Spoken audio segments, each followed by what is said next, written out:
राम राम सभी को। तो आज से हम करेंगे पॉलिटिकल साइंस। तो ये सीटी मेंस ग्रुप डी, चाहे वनडे कोई भी एग्जाम हो, एचपीएससी हो, एचएससी हो, एसएससी हो, तो जितने भी एग्जाम हो उन सब के लिए बहुत ही इंपॉर्टेंट क्लास है। और वीडियो को ज़्यादा से ज़्यादा शेयर कीजिए। वीडियो पर पहली बार आए तो चैनल को सब्सक्राइब जरूर कर लेना। तो चलिए स्टार्ट कर लेते हैं पॉलिटिकल साइंस। तो चलिए स्टार्ट करते हैं संविधान का निर्माण।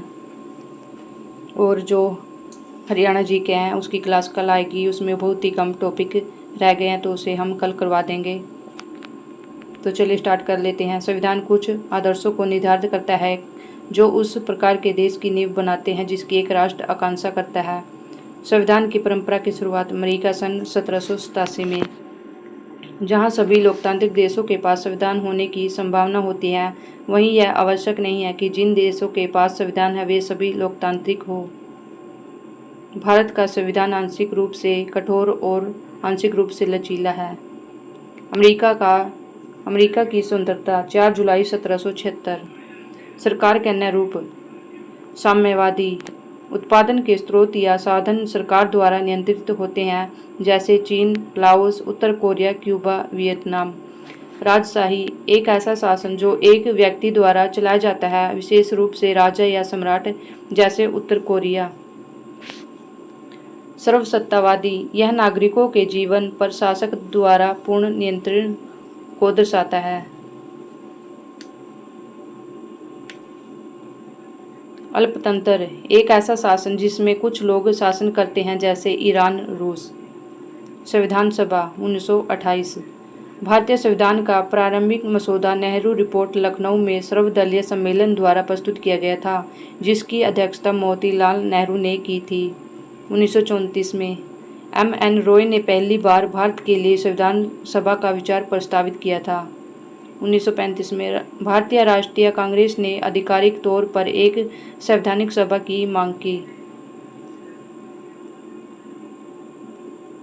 ब्रिटेन से प्रस्ताव। अगस्त प्रस्ताव 1940 में द्वितीय विश्व युद्ध के दौरान भारतीय समर्थन हासिल करने के लिए 8 अगस्त 1940 को ब्रिटिश वायसराय लॉर्ड लिनिथगो द्वारा प्रस्तावित। इस प्रस्ताव में युद्ध के बाद भारत को डोमिनियन स्टेटस देने का वादा किया था। नंबर 2 क्रिप्स प्रस्ताव 1942। युद्ध के बाद भारत को डोमिनियन का दर्जा देने की पेशकश, साथ ही एक नए संविधान का मसौदा तैयार करने के लिए एक संविधान सभा का गठन। नंबर 3 वेवल योजना 1945। शिमला सम्मेलन के नाम से भी जाना जाता है। वेवल योजना 1945 में भारत के वायसराय लॉर्ड वेवल द्वारा प्रस्तुत एक प्रस्ताव था, जिसका उद्देश्य हिंदुओं और मुसलमानों के समान प्रतिनिधित्व वाली एक नई अंतरिम कार्यकारी परिषद बनाकर राजनीतिक गतिरोध को हल करना था। डोमिनियन स्थिति यह कुछ देशों को दिया गया है एक दर्जा है जो उन्हें ब्रिटिश साम्राज्य का हिस्सा रहते हुए भी स्वशासित रहने की अनुमति देता है। डोमिनियन शब्द का अर्थ है वह जिस पर शासन किया जाता है, जिसका स्वामित्व होता है। डोमिनियन स्टेटस पर टिप्पणी। डोमिनियन स्टेटस दरवाजे की कील की तरह मृत है, J.L. नेहरू ने कहा है। तीनों योजनाओं को अस्वीकार कर दिया गया क्योंकि कांग्रेस ने पूर्ण स्वराज की मांग की और अंग्रेजों ने डोमिनियन स्टेटस की पेशकश की। कैबिनेट मिशन योजना 1946 में 3 ब्रिटिश कैबिनेट सदस्य थे। नंबर 1 पैंथिक लॉरेंस अध्यक्ष थे। Number 2 Stafford Cripps. Number 3 A.V. Alexander. केवल कैबिनेट मिशन योजना को कांग्रेस और मुस्लिम लीग दोनों ने स्वीकार किया था, इसलिए इसके अनुसार संविधान सभा का गठन किया गया। नीति के साथ भेंट। 14 अगस्त 1947 को संविधान सभा के समक्ष दिए गए अपने प्रसिद्ध भाषण ट्रिस्ट विद डेस्टिनी में नेहरू ने गांधी जी का उल्लेख करते हुए कहा था, हमारी पीढ़ी के सबसे महान व्यक्ति की महत्वाकांक्षा हर आंख से हर आंसू पोंछने की रही है। कैबिनेट मिशन योजना सदस्य थे 379 सदस्य, 296 सदस्य ब्रिटिश भारत का प्रतिनिधित्व और 93 रियासतों का प्रतिनिधित्व करने वाले मनोनीत सदस्य निर्वाचित नहीं बल्कि उन्हें मनोनीत करते हैं। निर्वाचित नहीं बल्कि शासक उन्हें मनोनीत करते हैं। 296 में से 292 ब्रिटिश भारत के 11 गवर्नर प्रांतों से चुने गए और 4 सदस्य मुख्य आयुक्त के प्रांतों अजमेर, मारवाड़, कुर्ग, दिल्ली, बलूचिस्तान से आए थे। सीटों का आवंटन। प्रत्येक ब्रिटिश प्रांत को आवंटित सीटें 3 प्रमुख समुदाय के बीच विभाजित की जानी थी, मुस्लिम, सिख और सामान्य। प्रति 10 लाख जनसंख्या पर एक सीट आवंटित की जानी थी।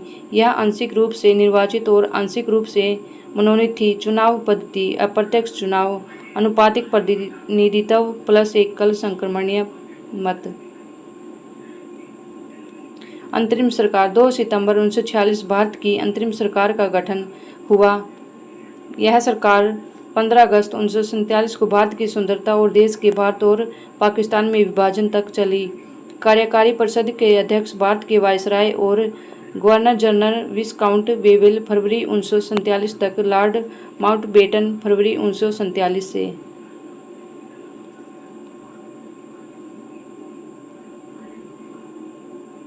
चुनाव हुए जुलाई अगस्त 1946 में हुए। परिणाम बहुमत कांग्रेस INC 208 सीटें, मुस्लिम लीग की 73 सीटें, निर्दलीय की 15 सीटें, मुस्लिम लीग के बहिष्कार के बाद से सीटें 299 विभाजन के बाद। अंतरिम सरकार के सदस्यों द्वारा धारित पद। सर्वोच्च सेनानायक सर क्लॉड अचिन लेक उपाध्यक्ष थे। विदेश मामलों और राष्ट्रमंडल संबंधों के भी प्रभारी जवाहरलाल नेहरू कांग्रेस से। गृह मंत्रालय, सूचना एवं प्रसारण सरदार वल्लभ भाई पटेल कांग्रेस से। कृषि और खाद्य राजेंद्र प्रसाद कांग्रेस से। वाणिज्य इब्राहिम इस्माइल चुंदरीगर मुस्लिम लीग। रक्षा मंत्री थे बलदेव सिंह कांग्रेस से। वित्त मंत्री लियाकत अली खान मुस्लिम लीग। स्वास्थ्य गजनफर अली खान मुस्लिम लीग। श्रम विभाग जगजीवन राम कांग्रेस। कानून जोगेंद्र नाथ मंडल मुस्लिम लीग। शिक्षा और कला C राजगोपालचारी कांग्रेस से।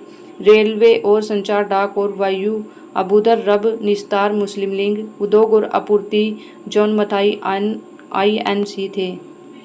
उद्देश्य प्रस्ताव। 13 दिसंबर 1946 को जवाहरलाल नेहरू द्वारा संविधान सभा के समक्ष उद्देश्य प्रस्ताव प्रस्तुत किया गया। 22 जनवरी 1947 में संविधान सभा द्वारा उद्देश्य प्रस्ताव स्वीकार किया गया। संविधान सभा की समितियां। भारतीय संविधान सभा ने 8 प्रमुख और 13 लघु समितियों का गठन किया। संविधान सभा की प्रमुख समिति जवाहरलाल नेहरू संघ शक्ति समिति, संघ संविधान समिति, राज्य समिति और राजेंद्र प्रसाद के पास प्रक्रिया नियत समिति, संचालन समिति। संविधान सभा की लघु समिति। नंबर 1 वित्त और कर्मचारी समिति थे डॉक्टर राजेंद्र प्रसाद। नंबर 2 राष्ट्रीय ध्वज पर तदर्थ समिति के अध्यक्ष थे डॉक्टर राजेंद्र प्रसाद। नंबर 3 प्रत्यय पत्र क्रेडेंशियल समिति के अल्लादी कृष्ण स्वामी अय्यर। सदन समिति के B पटाबी सीतारमैया। नंबर 5 मुख्य आयुक्त प्रांतों की समिति बीट पटाबी सीतारमैया। नंबर 6 कार्य व्यवस्था समिति डॉक्टर KM मुंशी। नंबर 7 संविधान सभा के कार्यों पर समिति GV मालवंकर। नंबर 8 सर्वोच्च न्यायालय पर तदर्थ समिति H वरदाचारी। नंबर 9 नागरिकता तदर्थ समिति S वरदाचारी। नंबर 10 संघीय संविधान के वित्तीय प्रावधानों पर विशेषज्ञ समिति नलिनी रंजन सरकार। नंबर 11 भाषाई प्रांत आयोग SK धर। नंबर 12 संविधान के मसौदे की जांच के लिए विशेष समिति JL Nehru. Number 13 press gallery समिति ऊषानाथ सेन। सरदार पटेल प्रांतीय संविधान समिति के अध्यक्ष थे। मौलिक अधिकार अल्पसंख्यक और जनजातीय एवं बहिष्कृत क्षेत्र पर सलाहकार समिति भीमराव अंबेडकर मसौदा समिति। मसौदा समिति स्थापना 29 अगस्त 1947 में। प्रारूप समिति के कुल सदस्य थे 7। अध्यक्ष डॉक्टर भीमराव अंबेडकर, जिन्हें आधुनिक मनु या आधुनिक मनुष्य के नाम से भी जाना जाता है। प्रारूप समिति के अन्य सदस्य number 1 Alladi Krishnaswami Iyer. Number 2 N Gopalaswami Ayyangar. Number 3 Mohammad Saadulla. Number 4 BL Mitter N Madhav Rao द्वारा प्रतिस्थापित। Number 5 DP Khaitan TT Krishnamachari द्वारा प्रतिस्थापित। Number 4 KM Munshi. संविधान सभा का मसौदा 21 फरवरी 1948 पहला मसौदा प्रकाशित हुआ। भारत के लोगों को इस पर चर्चा करने में 8 महीने लगे। 4 नवंबर 1948 भीमराव अंबेडकर ने संविधान सभा के समक्ष अंतिम मसौदा पेश किया। भीमराव अंबेडकर जुलाई 1946 में विभाजन से पहले बंगाल से संविधान सभा के लिए चुने गए थे, लेकिन विभाजन के बाद वे बॉम्बे प्रेसिडेंसी से चुने गए। प्रथम वाचन 5 दिन 4 नवंबर 1948 9 नवंबर 1948 तक। दूसरा वाचन 10 महीने और 3 दिन 15 नवंबर 1948 से 17 अक्टूबर 1949 तक। तीसरा वाचन 26 नवंबर 1949 को पूरा हुआ। संविधान सभा के पहले दिन 211 सदस्य उपस्थित थे। महत्वपूर्ण सत्र। कुल सत्र आयोजित 165 दिनों में 11 सत्र। संविधान का मसौदा तैयार करने में लगा कुल समय 2 वर्ष 11 महीने 18 दिन। बजट 64 लाख रुपए संविधान निर्माण हेतु। पहला स्तर 9 से 23 दिसंबर 1946, 10वां स्तर 6 से 17 अक्टूबर 1949, 11वां स्तर 14 से 26 नवंबर 1949। यह अंतिम स्तर भी था। अंतिम मसौदा 4 नवंबर 1948 को डॉक्टर भीमराव अंबेडकर द्वारा जनता के समक्ष प्रस्तुत किया गया। 26 नवंबर 1949 संविधान को अपनाया गया। इस दिन को संविधान दिवस के रूप में भी मनाया जाता है। 26 जनवरी 1950 इस दिन संविधान लागू शुरू किया गया था, इसलिए इस दिन को भारत के गणतंत्र दिवस के रूप में मनाया जाता है।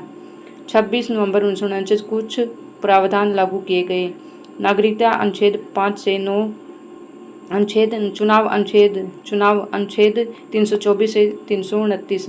अंतिम संसद। संविधान सभा के कार्य। नंबर 1, यह एक विधायिका कानून बनाने वाली संस्था के रूप में कार्य करती थी। जी.वी. मावलंकर लोकसभा के पहले अध्यक्ष। इसने संविधान निर्माण निकाय के रूप में कार्य किया। इसने भारत की प्रथम संसद के रूप में कार्य किया। इसने 22 जुलाई 1947 को राष्ट्रीय ध्वज अपनाया। इसने 24 जनवरी 1950 को राष्ट्रगान जन गण मन रविंद्रनाथ टैगोर द्वारा और राष्ट्रगीत वंदे मातरम बंकिम चंद्र चटर्जी द्वारा को अपनाया। इसने मई 1949 में राष्ट्रमंडल में भारत की सदस्यता की पुष्टि की। 26 जनवरी 1950 को डॉक्टर राजेंद्र प्रसाद भारत के प्रथम राष्ट्रपति चुने गए। तो आप इस क्लास को देखकर अपने नोट्स बना लेना। संविधान सभा का कार्यकारण। 9 दिसंबर 1946 पहली बैठक 2011 सदस्य। 9 दिसंबर 1946 पहली बैठक 211 सदस्य। अस्थायी अध्यक्ष डॉक्टर सचिदानंद सिंह। स्थायी अध्यक्ष डॉक्टर राजेंद्र प्रसाद। उपाध्यक्ष H.C. मुखर्जी।